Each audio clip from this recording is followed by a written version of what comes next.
سلامونه ملګرو. جنید خان ما فواد چودھری ډیر غټ انکشافات کړي دي. فواد چودھری په شیر افضل مروت او په شعیب شاهین کم چې د عمران خان وکیل دی په هغه باندې ډیر غټ الزامات لګولي دي چې شیر افضل مروت ورته هم په دغه الزاماتو باندې قراره جواب ورکړی دی. فواد چودھری سه الزامات لګولي، شیر افضل مروت سچ جواب ورکړی. په هغه باندې ډیټیل سره خبره کوو. هغه نه علاوه نور اهم خبرونه دي چې هم په دې ویډیو کې تاسو سره ډیسکس کوم. نو ویډیو مکمل وګورئ. جی فواد چودھری موجوده قیادت حواله سره ویلي دي چې موجوده قیادت چې کم د پی ټی آی دی هغه د عمران خان د رهایی د لپاره هیڅ نه دی کړي او نه صدا سي غټه کارنامه کړې ده. فواد چودھری چې کم دی د یو ځل بیا د پی ټی آی په غټ قیادت کې شاملېدل غواړي. نو د هغې دپاره اوس فواد چودھری په موجوده قیادت باندې غټ الزامات لګوي. فواد چودھری ویلي دي چې سعودي وزیر خارجه د پاکستان په دوره راتلو او د پاکستان سیاسي استحکام حواله سره او د پاکستان مشرانو سره په دې سیاسي استحکام باندې خبرې هم شوې وي. سعودي وزیر خارجه دوره د عمران خان د رهایی او د پاکستان د سیاسي استحکام وجه جوړېدې شوه. خو پی ټی آی نه یو شیر افضل مروت سړی راپاسېدو او هغه دا وویل چې سعودي عرب د عمران خان خلاف رژیم چینج اپریشن کړی و.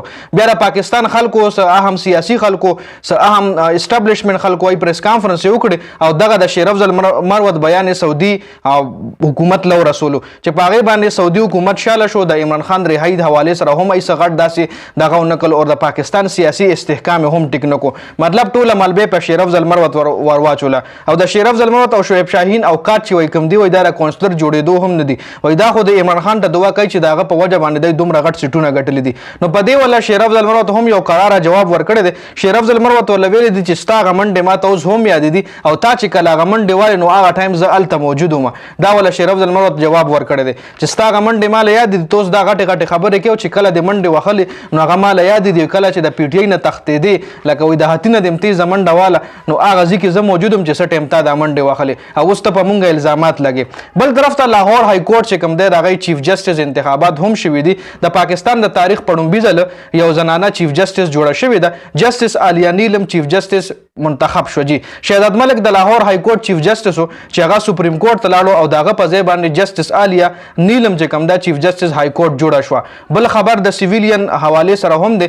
سیویلین چې کوم په 9 مۍ واقعیت کې گرفتار نو د هغې اوس په دې لکه 14 میاشتې پس فیصله کیږي چې کوم په 9 مۍ باندې خلک سیویلین گرفتار دي آیا د هغې فیصله په فوجي عدالتونو کې کیږي که نه د سیویلین په عدالتونو کې به کیږي.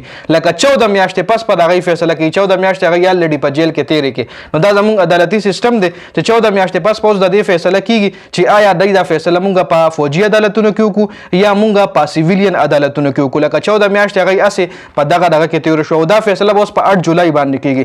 لکه بله ورځ ته چې کوم 8 تاریخ دی په هغې باندې به د دې فیصله کیږي چې آیا دا فیصله مونږ په سیویلین عدالتونو کې وکړو که نه فوجي عدالتونو کې وکړو. بل چې کوم مخصوص نشستونو حوالې سره چې کوم کیس روان دی نو د هغې بل سماعت په بل منګل باندې کیږي.